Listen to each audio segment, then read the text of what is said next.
Salam aleyküm qardaş. Aleyküm. Mənə açıq lazımdır. Buyur. Bizə necə bir şey? Necə bir şey mənim qardaşım? Qardaşım bana tadı gəldi. Necə? Sənə deyirəm qardaşım. Buyur. Yeni yay əskilərdir. Qardaş bizə necə bir şey olsun? Hə, qardaşım buyur. Dükkanın adı nə idi? Banu Kids.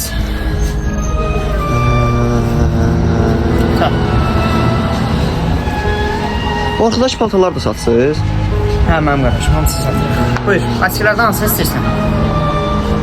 Bizə necə bir şey? Hə, buyur. Nə qəşəng mahnıdır. Adı nədir görəsən mahnı? Bilmirəm mənim qardaşım. Bu əskilər hamısı təzə gəldi. Yay əskilərdir. Buyur.